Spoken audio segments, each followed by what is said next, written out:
But thank you for all 100 children would have joined me one more again for zooming in on sustainability. Yes, this year the Queen Quet head from the body of the Gullah Geechee Nation.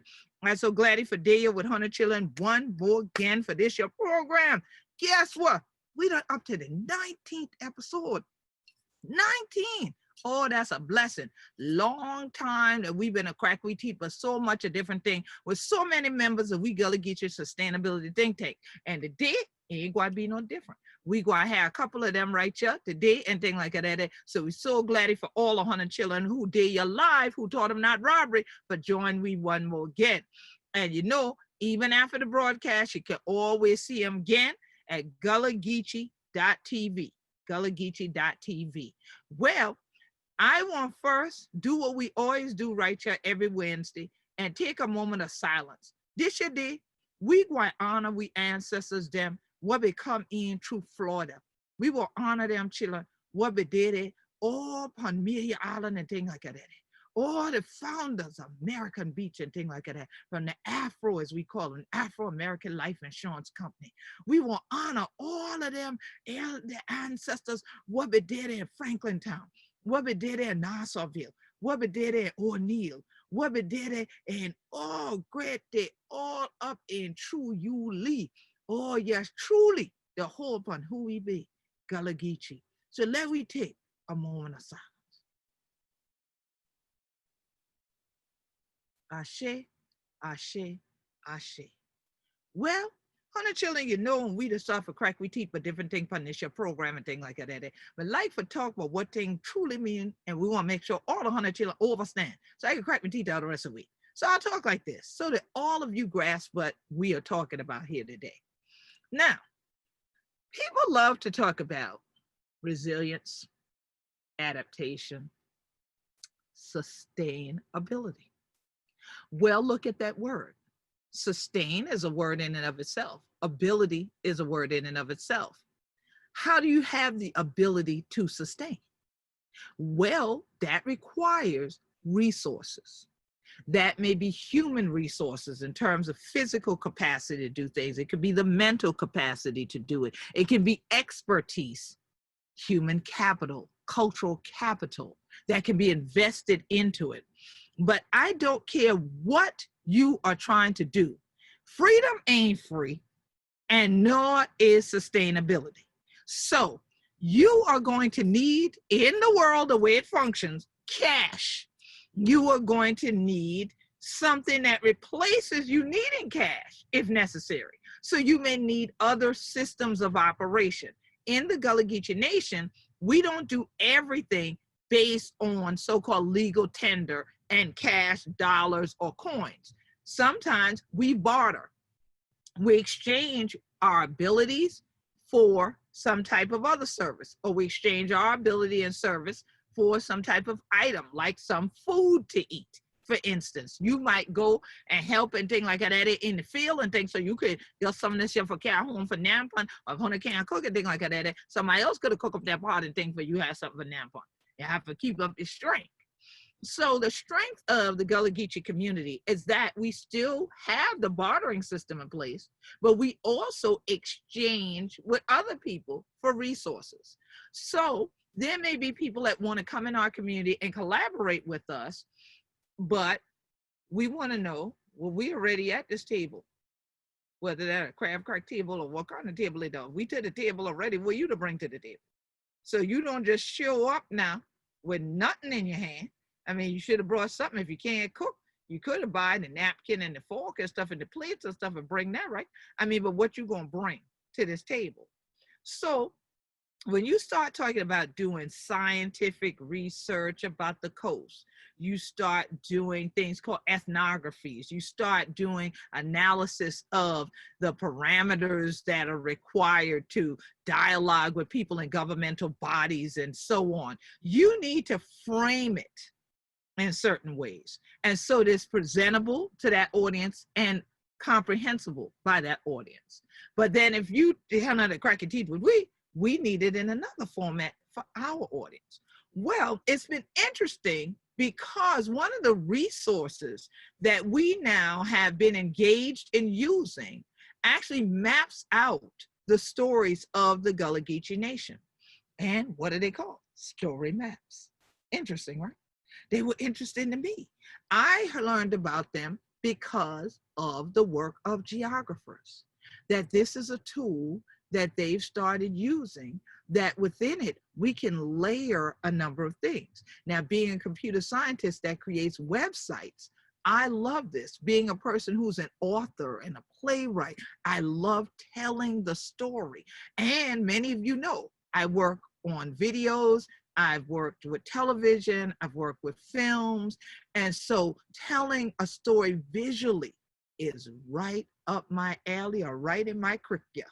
So I'm so glad that over this journey of all these years of working, that I've encountered others who love to tell the stories visually, but then we know how to caption it. We know how to put the words to it. So one of these folks is a surprise guest for those who saw the advertisement. But if you watch this show every week, you've seen her here before. I want to bring on board our representative, Glenda Simmons-Jenkins, from down in Florida. That gal right down yonder there with Fundina did and thing like that, with Amelia Island did at. Or this young gal from O'Neill, right there near Yulee. How Hunter be, Sister Glenda, what's going on? I'm doing well, Queen. How are you? I'm quite well, praise the Lord, hallelujah. So good to see you one more again in the midst of all of what's going on. Absolutely, good to see you. Good to Yes, see you. Well. good, and good to know the family as well, right? All is good? Yes, all is well, praise the Lord. Thank you, thank you, thank you, thank you, thank you. So now, I know that you and I took a journey some years back, along with our other representative from Florida, William Jefferson. And we took a journey at that time to some places I would never have thought about taking a tour of, something called retention ponds. And since then, learned they are not only retention ponds, they are detention ponds. And you know, in the Black community, we don't really like that word detention, especially in Gullah Geechee Nation. So tell us a little bit about this situation around your community and these types of ponds, because these are not natural ponds that we're talking about. Right, these retention ponds, the story or the narrative is still unfolding with regard to those. We began to see them come up, I'd say, like 5 years ago, you know, just slowly. And then we noticed a pattern with regard to them. Retention ponds, as I understand it from the scientific community, are ways of catching the runoff from other industrial types of infrastructure, roads being one of the main ones, and buildings, commercial buildings being the other. Now, I had seen them attached to commercial buildings. You know, retail would go up, you'd see a big pond behind the building or somewhere adjacent. And so I really only thought I thought that was the only use for them. Right. And then we began to see them where no stores were, you know, these big holes. And the greatest surprise, where we really began to pay attention, was when our Gullah Geechee, one of our, my neighbors, their Gullah Geechee community was settled before my grandfather settled this one. And they began digging out a huge, and I mean gaping hole in the middle of this community. And that's when I really started asking questions. Come to find out, the Department of Transportation had sent a letter essentially telling one of the families, one of the descendants of the founding person, Reverend G.E. Prince, that they needed property for retention pond because the highway was going to have some new construction, expanding lanes and what have you. Right. And of course, they just, when you get an eminent domain letter, typically you just say, well, there's no choice. We have to turn the property over to them, this use. So that's what they did. And then we learned after that, that not only was there a hole there, but there were going to be holes in other communities, Gullah Geechee communities as well. Mm-hmm. further on down toward the west side of the county. So these detention ponds are huge. Right. In the case of our community, they're intrusive and they're displacing to the community continuity. Right. Who, even for aesthetic and practical reasons, would want to have a gaping hole in the middle of their community. That's right. the There's first no thing. sense to that. Right. Because if But you're not the making it for second a fishing aspect of pond, it you is, want it there. Yeah. Yeah. That's crazy. the second aspect of it is how do you do something like that without having a full dialogue, letters, information session, anything A to community hearing, inform even a community hearing. They didn't even, there's no community hearing or anything that was hosted for any of this, was there? Not to my knowledge. If there was a community hearing, I didn't get word of it, and I'm not told by anyone in the community that they were notified. All of the questions that we had came after the process had really already begun, as is often the case. And then we start to ask questions then. So essentially, they have been troublesome to me. And there are many different aspects of why it's troubling. One, I mean, a couple of those I've already mentioned, but the other one has to do with economics and property value. And we're in an economy right now where people are beginning to look for property. And the first place to look for it is in a community where the value is low, or lower than where it's other places. So it really made an already not difficult, but challenging situation in that we live on the highway. All of this construction is here, even more so, and more concerning because of some of the effects of having retention ponds there. Well, it's interesting that this is an issue going on in Florida, because many of the folks who are here today, I can give you all an update. You're well aware that we had been fighting destruction against Bay Point and Beaufort County, South Carolina. Well, we won that. We also won stopping a sand mine, a 3.9 acre hole from being dug in the middle of Defusky Island, near the Gullah Geechee cottages, and not too far, there's a discrepancy about how many hundred of feet, but not too far from one of our sacred burial areas. And that's the only kind of hole we want dug here, is when we got to dig a hole because somebody got to be buried. We do not need or desire these retention ponds, the detention ponds, nor these so-called water fixtures that, like you mentioned, they come in. And because the land auctions are coming up next week, y'all, in South Carolina, pay attention. Friday is your last day. Pay your tax. If you hadn't paid it in January, pay it. Otherwise, they're auctioning it the first Monday in October. So now here it is that what will happen is if these holes are dug, like you said, in our communities, in our neighborhoods, because in Geechee, South Carolina, they're fighting this as well, been fighting it seemed like for a decade now, up in there, Charleston County, to try to prevent a company from sand mining. Well, once they dig it, they always dig it where, like you said, the lower income people are, or where the prices of the homes are considered to be assessed at a lower value because they don't value that community. So now we dig out the hole, which is digging out the heart of the people. Now we leave it there. Our children could drown in one of these things because they're going to fill up with rainwater. On the islands, they're going to fill up from water falling down and water coming up from the ground as well. So now, then the rain, like you said, and then also the storm water that's coming off the highway and everything else with the rain, it goes in there. But then these places are wide open holes, big pits that someone in the darkness could walk overboard and go in there. A child could be playing around there, fall in there. Alligators like to go and live there. Well, now what happens is if a destructionaire sets sight on that community, what they usually want to do is buy up, talk to everybody individually around there, send them letters, because guess what? That was, which was a detention or retention pond just in somebody's neighborhood and not near a store, like you mentioned, becomes a water feature.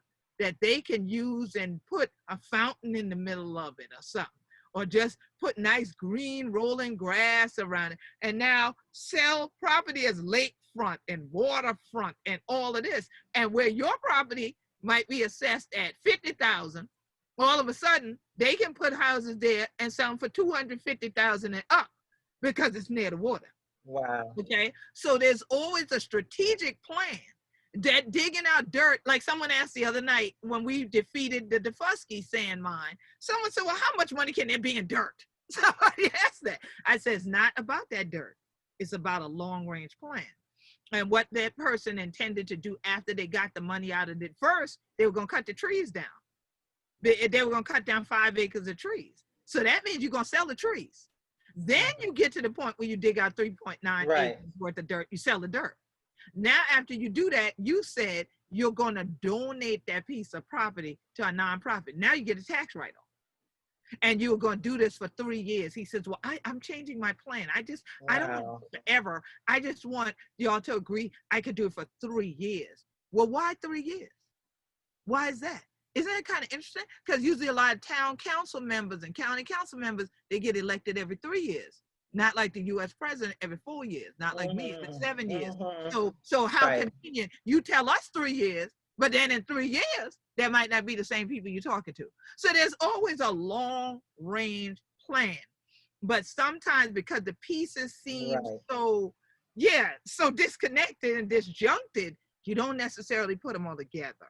So that I'm happy that day. Well, go ahead. I'm gonna let you talk. I'm happy that day we took the walk, but I'm not happy we ever had to take the walk. Go ahead. Right. And important that you said there's always a plan, and how it's really difficult if you're not inside the plan to see it laid out and what steps are a part of it. Of course, nobody is going to tell you what their plan is, but the reason I said that is that our community up the road where this hole is, about 10 years before that, a group of destructionaires came in and said, you know what, we can get buyers for your property at a higher value if all of you will rezone commercial.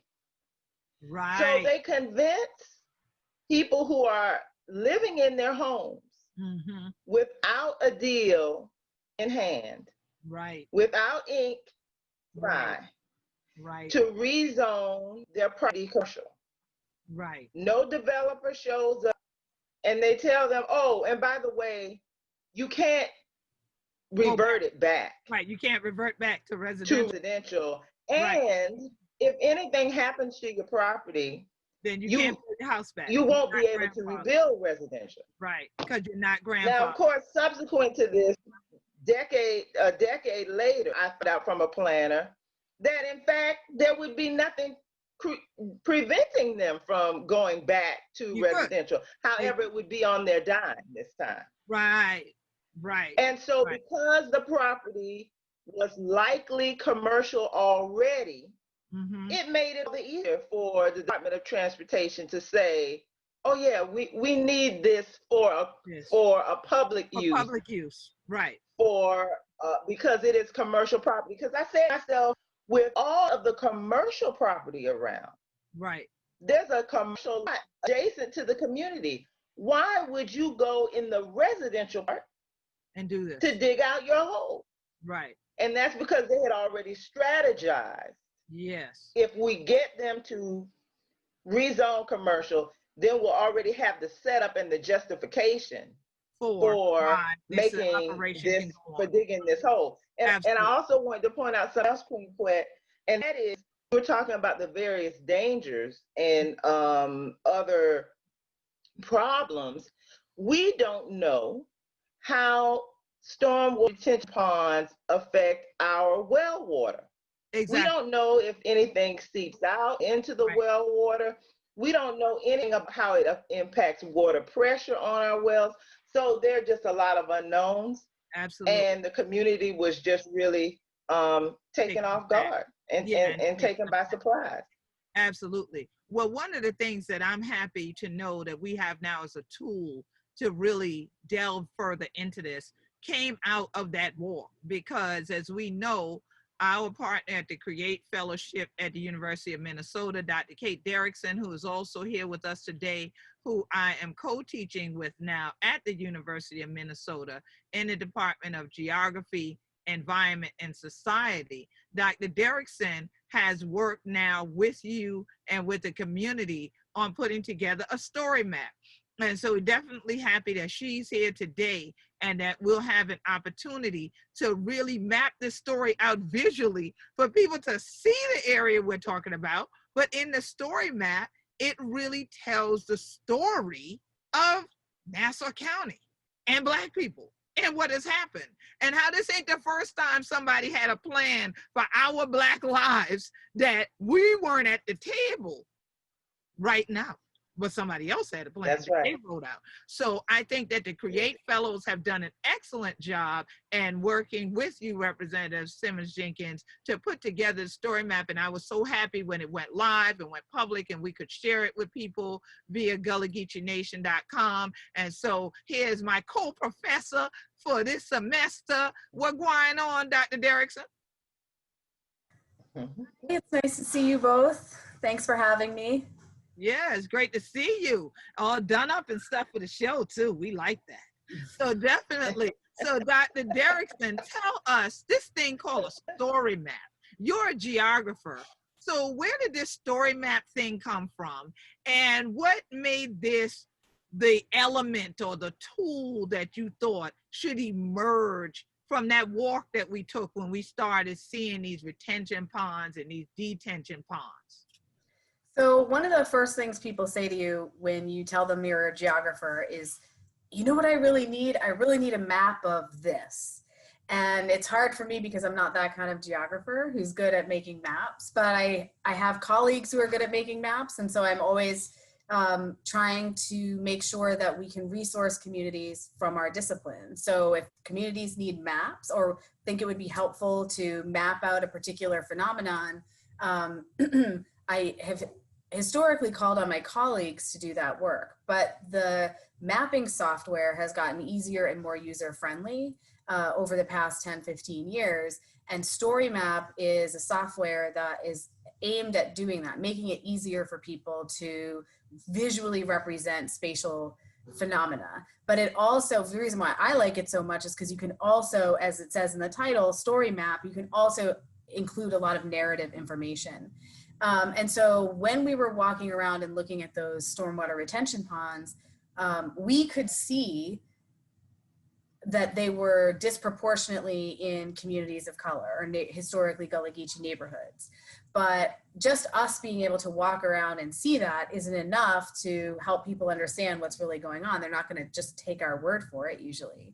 So what we were able to do was create a map that showed that they are disproportionately in or adjacent to Gullah Geechee neighborhoods. And we were able to see from aerial photography as well that it looks like when the people who are making decisions about where to site these had choices about where to site them, they would tuck them back into neighborhoods, into spaces that would impact Gullah Geechee neighborhoods. And I don't think, though, you guys correct me if I'm wrong, my sense is not that this is like an intentional, that people are looking at the map saying, how can we undermine these communities, so much as they're looking at the map saying, who has the least power to complain and where is this going to be least noticed and what land do we value the least? And so they put these stormwater retention ponds in places where their answers are, you know, Gullah Geechee people maybe have the least amount of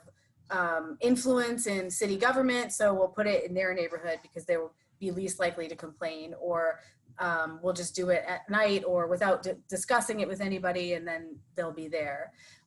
So we had 2 Create scholars working in North Florida over the past couple summers, and we were able to get some maps of those stormwater retention ponds and a literature review on the impact of stormwater retention ponds in communities. We also did some work on land tenure and what would be most profitable for people, was to sell their land, hold on to their land, and things like that. So we take this approach to collaboration with communities that, as Queen referenced in the beginning, is around this notion of resourcefulness. So this came out of a conversation that I was having 10 years ago with a collaborator in Glasgow, Scotland, about the limits of this idea of resilience. So what our communities, the communities that we collaborated with, wanted was not to be better at enduring bad things. Thank you. Thank you, right? Yeah, because that seems to be the way people define resilience. It's like, oh, because y'all can bounce back from almost anything. So let's throw something else at you, like a pandemic. Yes, exactly. And so that seemed like an unsatisfactory goal, to be better at dealing with bad things. And so we started thinking about, well, what is the goal? Well, the goal is self-determination. The goal is to be able to not just endure bad things that other systems or other cultures have introduced to your livelihood, but to have the resources to hand for self-determination. And so that idea of resourcefulness as an objective, both for communities, but as a framework for community engagement or collaboration between academics and communities, that's been a kind of guiding light for me. How can I come to the table with the resources, how can I bring resources to our collaboration, but also how can I think about our shared goal as self-determination for the communities with which we collaborate, and think about what does a research university have to offer that goal. And so we have, and we've been really found a lot of different things that the research university can bring to the table. Sometimes it's graduate student research, sometimes it's access to and the building of and the making of these story maps. Sometimes it's economic analysis that any average person wouldn't be able to do, but there's an economist at the University of Minnesota who can do it pretty well. So we have 3 different products that came out of that particular collaboration. Do you want me to share those? Yeah, before we even tell them about those products though, let's go to this, because this is probably throwing a lot of people off right now. You are sitting here looking like you looking, talking to Representative Simmons-Jenkins and I looking like we look, and yet ain't how we crack we teeth. And you're saying you're bringing things to a table with us instead of coming to study us. Like, I want you to be, because most academicians are not talking about coming to the table with the natives. They are talking about finding where the natives table is so they can observe the natives at that table, and then to write about us, and then to publish that work, and to get tenure, to be the lecturers and become the experts. So are you actually saying that you are reversing that in some way? Because that apparently sounds like what you're doing. Yeah, so I am not interested. I think that the power dynamics that are reproduced when someone comes to study and become an expert in a place or a culture cannot be liberatory, that is only predatory. And so my goal is to, like I said, you referenced, invert that process so that, people with whom we collaborate are directing how we use the resources of the research university. So I always say to my students, where are we getting our science questions from? There's an endless universe of urgent questions that we could be asking. And I want academics to really be thoughtful and accountable to, why do we ask the questions that we ask? And if you spend any time, really genuinely spend time in conversation with people who have historically been studied, but not had a voice in what is studied, say a lot of the questions that interest academics just don't interest. Right. We couldn't care less. Couldn't care point blank. We could not care less about some of the things that we've been asked over the years by various disciplines: anthropologists, scientists, geographers, political science majors, history majors, linguists. There's a lot of things that people will come and ask us that are not your business, that even about religion and spirituality. These are sacred things to us. Why do you think that we want to bastardize it by having it translated into a language that's not our own and misinterpreted thereby in your interpretation, because you're coming from a different vantage point and perspective? And you want to ask me something about something that's not pertinent to me staying alive right now, something that may not be pertinent to me actually keeping my land right now. It may not be pertinent to my public health in the Gullah Geechee Nation right now. And so those things may not be of value to us. But when you say that the communities now get to inform the questions, then maybe you can ask some questions that are pertinent. So is that's how you're looking at it, right? Yeah, exactly. And I think if you take the concept of resources and you think through the kind of money flows and resource flows, and you intersect those with knowledge flows, you quickly get a really disturbing picture whereby knowledge resides in a community.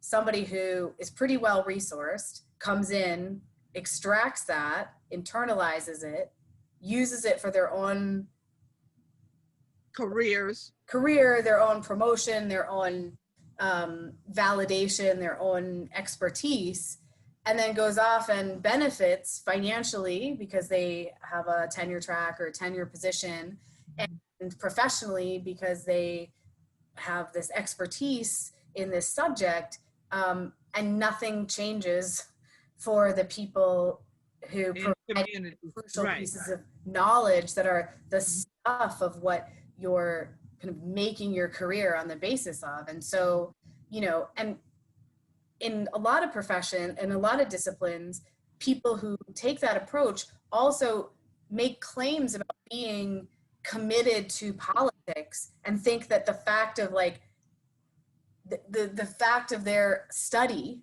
will somehow change outcomes without being all accountable to the community that they study. Yeah, wants to change the outcomes. And so, you know, it's almost a conundrum. It's like the more we pull on one side of it, the tighter the whole subject gets, you know? Yeah, because like you're saying, in this case where you have inverted that, right? Now the questions that shaped what the story is that you tell in the story map, that's the one tool. You mentioned that there were 3 different things that ended up being things that emerged or products that emerged from turning this inside out, from actually dealing with a term that I really don't hear academics use, resourcing, from you coming in from the institution outdoors, instead of saying, bring everything in the institution and just put it in here like it's a mausoleum. Instead, you're bringing things out of there to the living people, to resource them, to provide, like you said, cash may be an issue. There might be grants that you can write that can benefit the community. It may be equipment that, like we're talking about, what about these retention ponds? What's happening to public health? We might need to test the water around there. We might need to test air quality around there. That takes tools and equipment. There is also the ability, the technology, the technicality of writing certain types of reports, like you said with the economists, that we could use in a political arena. If somebody's going to say, oh, I'm attached to politics, give us something that we can walk in a political arena like I did last week again, and then present it to them and present some facts and some data and some science that the community can now present in a format that the Western world accepts. And that can go literally on the record. So the story map, I know, is one thing that we could send the world to say, look at this. But what are the other 2 things that you were going to mention that have been products of this relationship that you developed with resourcing communities, and in particular, the Gullah Geechee Nation? The 2 things I was referencing are these reports that our Create scholars made. And those include the maps of the retention ponds, which are not on the story map at this time, and we can talk about whether they should be. And this analysis that one of our scholars did looking at the impacts of different land tenure decisions. So these are both examples of Representative Simmons-Jenkins saying, in our community, these are things that matter and are important to us right now. We need to understand what's going on with these stormwater retention ponds, and we need to be able to communicate it to people who are making decisions. So how can we better understand for ourselves what's going on, but also how can we then get that in a format that we can then share with people who are making decisions about this. And so that report resides on the Create website, which I can show at some point.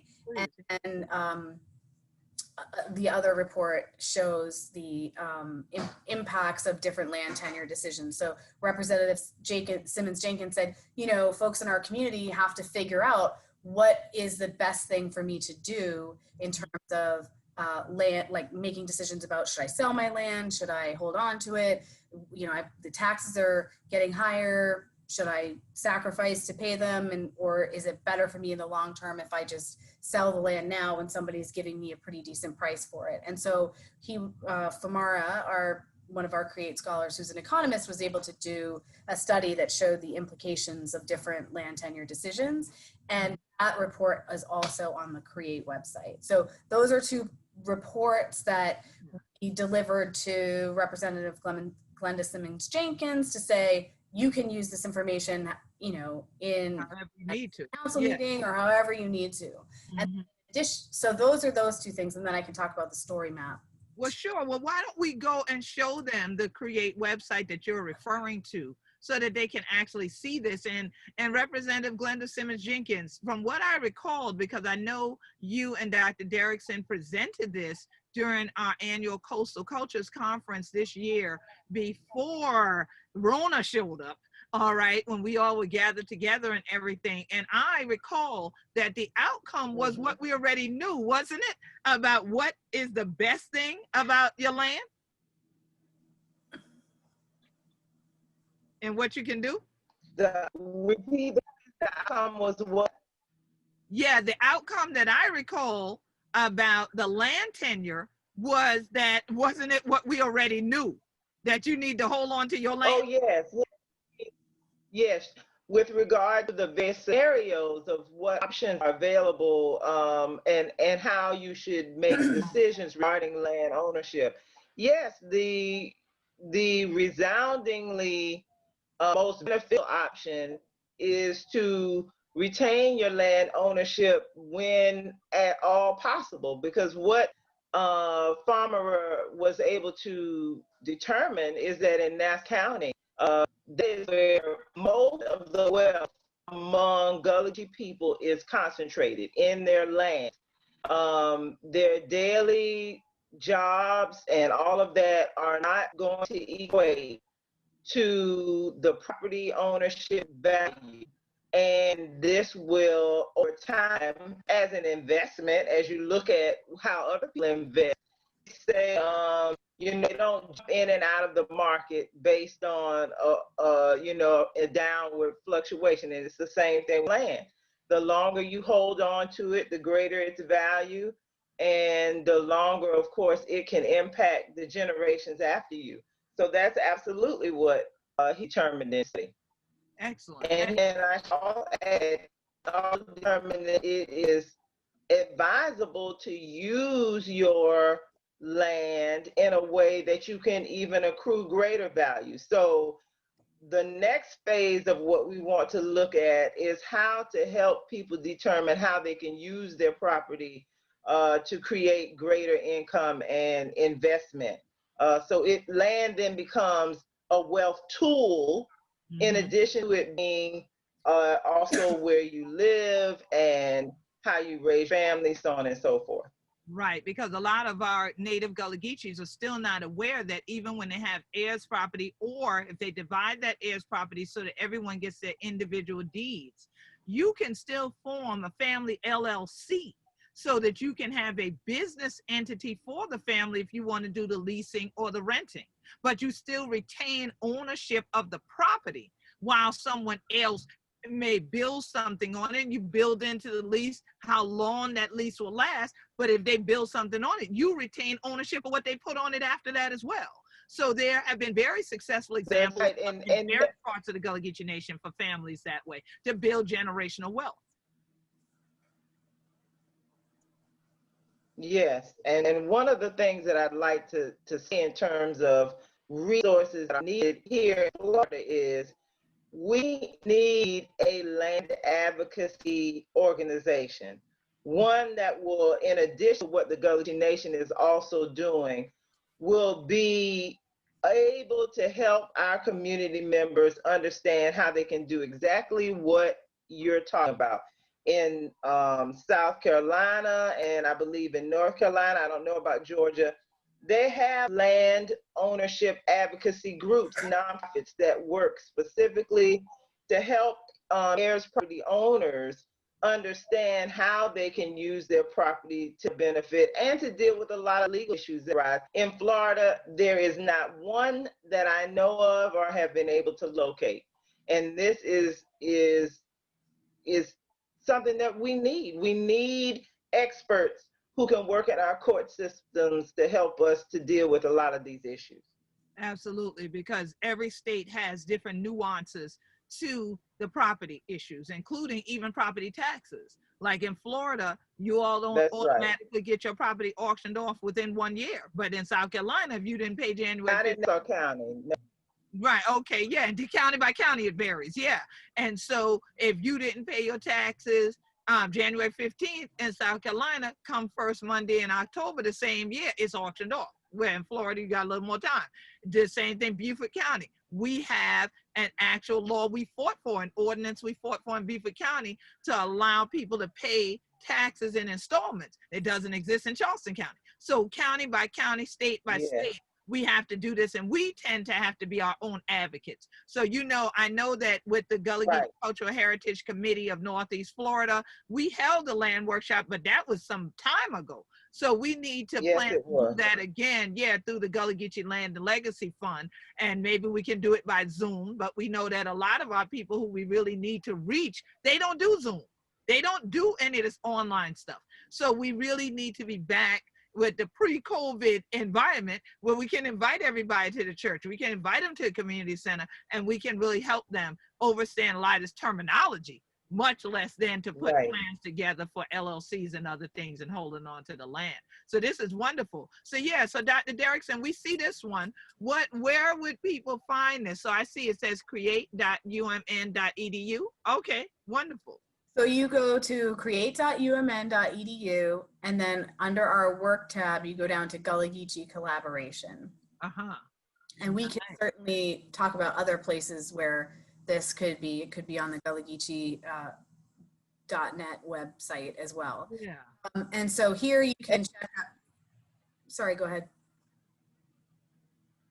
I apologize. I just wanted to jump in before I lose the opportunity to say it and say that it cannot be overstated how excellent a job the Create Scholars with Dr. Derrickson's guidance did on pulling this collaboration together. This story map is a wealth of information that is going to speak on Gullah Geechee culture and history in Nassau County from the perspective of Gullah Geechees for decades to come. And our community is eternally grateful for the work they did in this project. Yes, I salute them. I think it's one of the most outstanding websites I've seen regarding Gullah Geechee culture, period. And you know, I've been chomping at the bit for stuff about Nassau County. So this is wonderful. So yeah, so Dr. Derrickson, tell us a bit about what we're looking at now with this Gullah Geechee collaboration reframing history page. So just very quickly, if you scroll down on this page, that's where you can see the stormwater retention report that is here. You could find the home valuation report that's here. But then at the very beginning, what you're looking at here is the link to the story map. And the story map, you know, what Representative Simmons-Jenkins likes to say that when we first met and spent an afternoon together, she had no idea what I was really researching. She was sort of like, what is your research question? But my research question was really like, what is this from your perspective? And, you know, it was just unusual. It's not the way academics usually come into a space. But what I wanted to know was not what do I see when I'm here? What do you see when you're here? And so through those conversations over 7 years or something like that, what became clear is that there is a Gullah Geechee history to Nassau County that is not the way the story about the region is usually told or ever told. Ever told. All this lived experience and shared history and understanding of what happened in this place and how it came to be the way that it is, that resides in people or in communities, but it isn't collected in one specific place. And that is detrimental to how we understand development pressures in the region. So as you get more and more gated communities, as you get roads that are widening, as you have humongous developments happening in that region, if you don't know that Gullah Geechee people own land, you don't care if they're losing it. And so we needed to, it became clear that what would be useful for Gullah Geechee people was a way to tell the story of Nassau County from their perspective and to capture it and represent it to the public in a way that was meaningful and through which people felt like, oh, this is my story. And, you know, we've heard some really, really powerful stories about why that's important. And one in particular that always sticks with me is a story about a piece that was in the local newspaper that was celebrating local businesses. And one of the local businesses that was being celebrated was from a family that had a history of racist violence. And, a member of the community tried to say like, hey, you know, you're telling the story of this family, but you're not covering the fact that they terrorized Black people in this community for years. And that's open knowledge. Everybody knows that. So you're rewriting history. And so we thought, okay, well, one of the best things about the internet, one of the best things about this kind of user generated in the web 2.0, where you can have user generated content, is like, well, the newspaper doesn't have isn't the only vehicle through which we can tell stories anymore. So let's tell the Gullah Geechee history. Fortunately, it's not, because most times their stories are slanted even up to this moment, okay? Because I found it very intriguing how the local paper in Beaufort County somehow always writes things to the exclusion of the Gullah Geechee Nation due to their editor. So somehow the Bay Point situation was won last week with a petition that had 30,000 people on it, with no reference to who started that petition, nor who delivered it. It just appeared out of thin air. Yeah. Right. Those oversights were, that's probably too. Exclusions and erasures. Exclusions and erasures, yes, exactly. Are so common that they then become common knowledge. And so that common knowledge, as a person with a background in planning, that's, you know, as a geographer, I'm an urban geographer, I know how important common knowledge and shared understandings of places are in shaping how you talk about what the future of a place is going to be. So we have to understand together who's here and why this place matters to them if we're going to understand how it should continue to develop going forward. And that was something that became really clear to me in Mississippi after Hurricane Katrina, that if we don't understand what this place means to everybody who's here, then when we think about what it should be, we won't be accounting for everybody and everybody. So this is one way of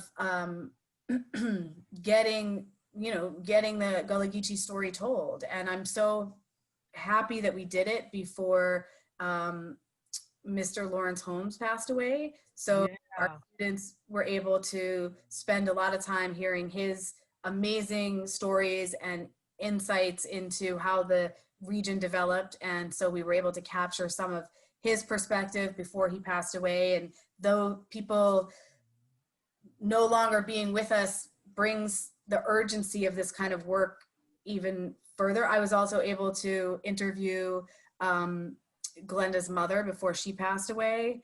And I'm so grateful that I had that opportunity as well. And so collecting these oral histories, collecting these lived experiences and perspectives has been a huge part of this work.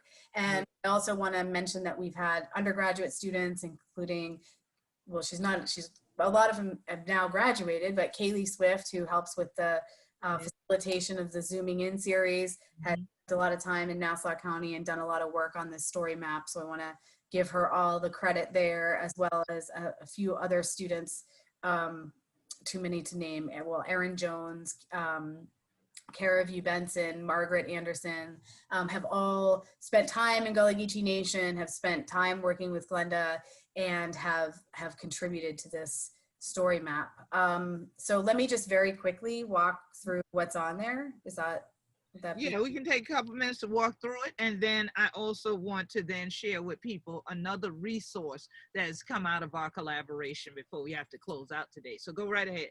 Okay, so on here you'll find a lot of narrative work, which is to reframe, as it says right here at the top, reframe the history. So we think about the history and land development from the perspective of Black people who owned the land, who worked the land, who worked in the turpentine industry, who have worked for one of the main land owning corporations in the region, and how their work has shaped what that place is like.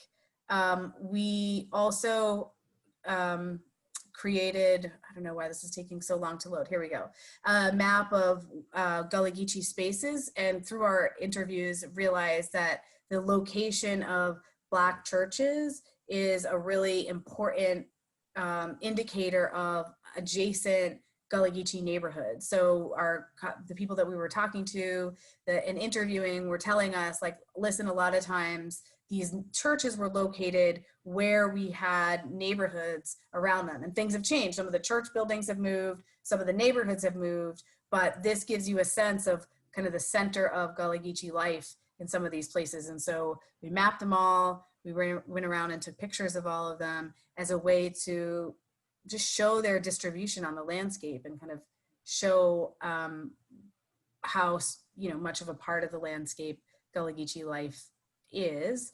Water obviously is important to Gullah Geechee people and is a huge factor in both their connection to the places and in the changing, if sea level rise is a phenomenon that is impacting Gullah Geechee livelihoods. And so we have a whole section that talks about the working waterfront and the role that Gullah Geechees have played in making that working waterfront and things like that.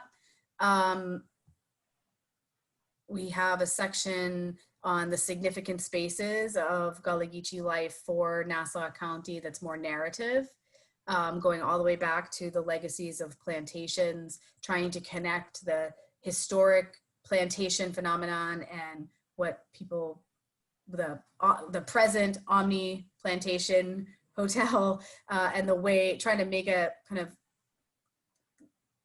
continuity between those kinds of ways of holding land, and then looking at land tenure dynamics through a few different families' experiences, and looking at the different challenges that families have faced as they try to hold on to their land. And I think that story of how all the different ways that Gullah Geechee people's land can be eroded is something that's a really important piece of this story. So we talk about eminent domain through road construction, we talk about surveyors, we talk about unscrupulous developers, we talk about changing tax bills, all the different ways that Gullah Geechee land tenure is threatened. And so, but this is all really cool and important information, but I think that the most important thing about this story map is that it was done for Gullah Geechee people with the guidance of Gullah Geechee people. Glenda did events and ongoing consultation with the community to really shape what this looks like. And, you know, because we're academics and we were students, sometimes we would, our own curiosities or our own priorities or our own insecurities about seeming like an expert would maybe come through. And what's so great about having a long-term ongoing collaboration rooted in mutual respect is that you can get pushback to say, listen, this doesn't look right to us, or this doesn't feel right, or we don't want to be represented in this way, or that's not the whole story. And we can say, oh, okay, thanks for letting us know. We're going to go back and change it. And so I think that's a really important thing to reference here, is that this is a product of multiple iterations, of multiple collaborations. And as important as it is to me to say to my students, we've got to go back and do a lot of work and bring something to the community. I think, you know, we don't want to involve people in every single itty bitty stage of everything, because it's tiring. But it's important to note that it is a product, an iterative product that is for Gullah Geechee people and largely by Gullah Geechee people. Yes, and that FUBU element is always how self-determination goes. So thank you for sharing the screen, and thank you for sharing the story map and being a part of an ongoing collaboration. I think it's critical that you made the point to say that it is based in mutual respect. And when people respect one another, they can be open and honest. So therefore, when you get critiqued, it's not to take it personally. It's constructive criticism, because you are trying to work with our community to produce something that looks like our stuff. That when we look at them, we gonna say, oh, that are we on. Not that, oh, who did this? Some old academician and wrote some foolishness again. Here we go. And I know Representative Simmons-Jenkins, we done been down that road a many a time, all right? And some folks get an attitude, and then what they like to do is then avoid the leaders of the Gullah Geechee Nation so they can just run amok with it on their own, or they try to find one or two other folk that claim to be some type of Gullah Geechee entity so that they can get them to set rubber stamp and say, oh, what you did is fine. Meanwhile, those people are not actually vetting it. They're just taking everything into anybody academic rights because they value the academic world more than they value really the living culture and the living people who live that culture. So one of the other things that came up out of our collaboration is this anthology called We Be Gullah Geechee. You all can get this at gullahgeechee.biz, gullahgeechee.biz. You can also find it on Amazon, but we prefer you get it from gullahgeechee.biz. That way all the money comes to we and not just going to the Bezos family. So if you get this actually helps you to know how to come not only into the Gullah Geechee Nation, we found out, to do community collaboration and to examine the cultural capital that's there and make an investment in furthering the shine on that Black gold Gullah Geechee cultural capital, but also it helps other communities. We found out that a lot of what they call now BIPOC communities are cheering on the Gullah Geechee Nation for having a guidebook to how you come in our community, if we let you come in at all, to do research. Because we have guidelines for research in here. And part of those guidelines is to respect the community. And that some things are not cute, like coming in trying to tell people, oh, speak Gullah for me. You know, that kind of stuff. That is not cute. Refrain from that. You see what I'm saying? So come in and have a dialogue with the community members in whichever language they choose to speak to you in, and respect that they understand you even when you may not understand them. But so we're happy that we got an overstanding and understanding with Dr. Derrickson and with the Create Fellowship to be able to produce this story map. And we're working on some more of them that we'll be able to unveil, God willing, in the next year. We'll be back and we'll show you some other products that we're working on now. And the oral history interviews that Dr. Derrickson mentioned, and many that Representative Glenda Simmons-Jenkins has done over the years. These are all part of our Gullah Geechee Alkebulan archive. So audio, video, literature, papers written by people about us, they're all in our archive. So we appreciate all of you who are Gullah Geechee Sea Island Coalition members who continue to bring your action to that archive to be able to donate. Y'all still send stuff to me through the mail and whatnot that you find as Gullah Geechee. You send me PDFs of things that you found. We appreciate that, news articles and everything else, as well as papers, academic papers and essays and creative things. We archive all of it. In fact, while I'm on the air, I have someone in the archive right now working on jacketing more books. And we know there'll be more books to be written, more story maps to be done. But the real legacy is in the living people staying on their land. And so that land tenure component is so critical. So we also want to thank all of you who have donated to the Gullah Geechee Land Legacy Fund, because when we're talking about these workshops about helping families stay on the land, that fund helps us to do those workshops, to teach our people how to stay upon their land.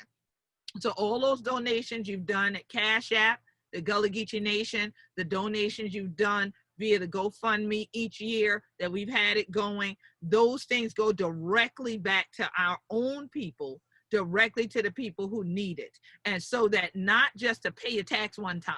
That's like feeding somebody a fish sandwich one time when you got all the rigging and a boat and you could take them and teach them how to fish. No, we also try to teach people how to then make sure they're building generational wealth so that they maintain their land ownership. As you saw on the report, that is the most valuable thing to do.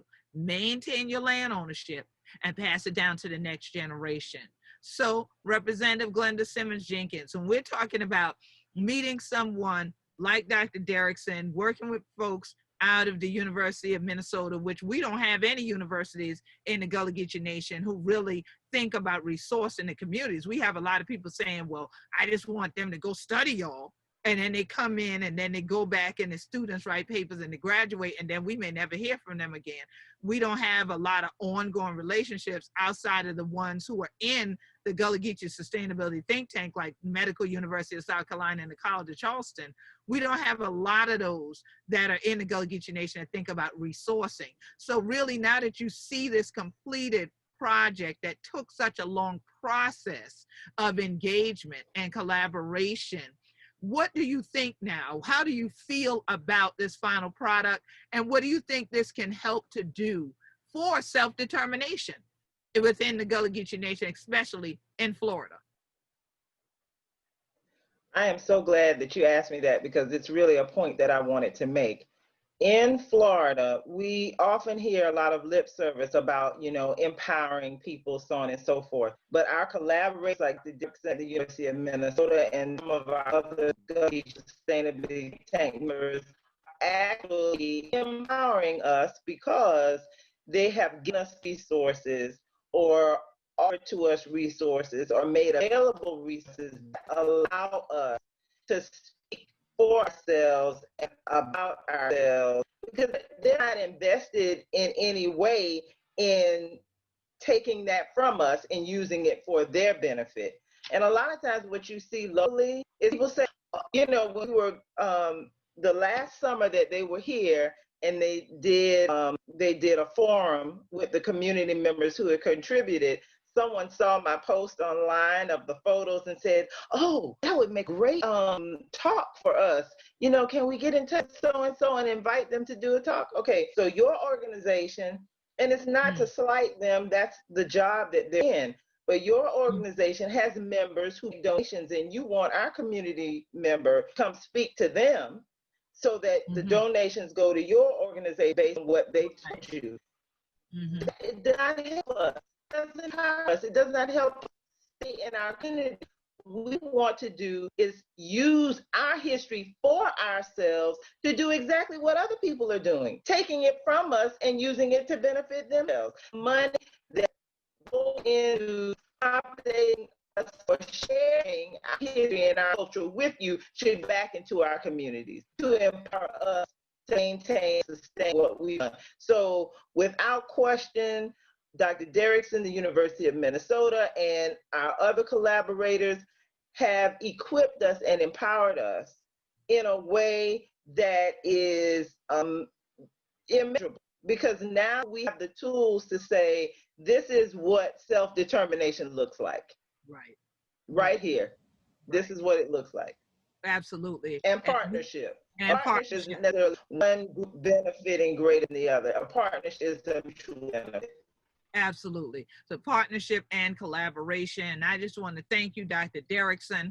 It seems like you and I have been spending the whole week together since we co-teach. And then we also had a session today with this summit, and that was wonderful. And we had a lot of people attend that. Do you have any final words for the audience before you depart today? Nothing. Well, just to say that I think that for if any academics are watching this, that I think that people have we've told ourselves a story that this is harder than it is, and we've told ourselves a story that it's like an uphill struggle to do ethical, accountable research, and it's just I've not found that to be the case. I have had a lot of support from my university to do it, and I think that, you know, it's super. I also think that we get like amazing intellectual and academic insights by letting go of some of the control over the process. And that is kind of counterintuitive. So just to encourage community members to make sure that they're in a relationship with academics that feels fulfilling and meaningful to them, but also to encourage academics to hold themselves accountable and to work with communities that are going to hold them accountable, and to not tell themselves that it's hard or not feasible in the role that they're in. Yeah, thank you so much. Those words, ethical and accountable. And that is the big issue, especially as we talk now about the Black Lives Matter movement. And we just are revisiting just about everything from the 50s and the 60s right about now. Those are the words, ethical and accountable. And so a lot of people say things are hard because they don't want to change who they are. And so it's difficult to change. And that's really all it amounts to. But if we are saying that we want to bring about equality and we want to dismantle racism, not just have discussions about it, then get over saying things are hard. Try first. It might not be as hard as you think. And so to be ethical and accountable, if those things are difficult for you, I just gonna say what we always say. We gonna have to pray for Hannah. Okay? We gonna pray for you. All right?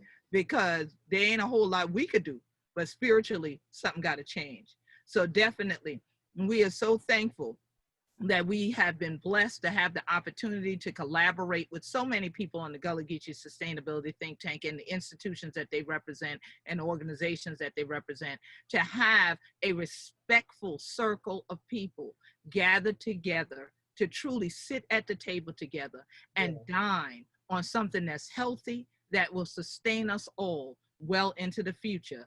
And that even when we're gone, we have left an academic record of the accountability of being Gullah Geechee. Because this your thing, yeah, it look easy, but this ain't easy for be who we be. But we be Gullah Geechee, anointed people. And I'm Queen Quet, head from the body of the Gullah Geechee Nation. Thank you to all 100 children who to watch this year. One more again, follow we at Gullah Geechee on Twitter and Instagram. Follow we at GullahGeecheeNation.com. Follow we at the Gullah Geechee Nation Facebook fan page, and you'll learn a lot more about what we do, how these collaborations are going, and where we're headed on the next journey. But thank you. I hope you'll continue to tune in and join me at GullahGeechee.tv and on Wednesdays at 3 for zooming in on sustainability. Peace, blessings, love, safety, and health to all of you that are Yeti we. Take care, everybody.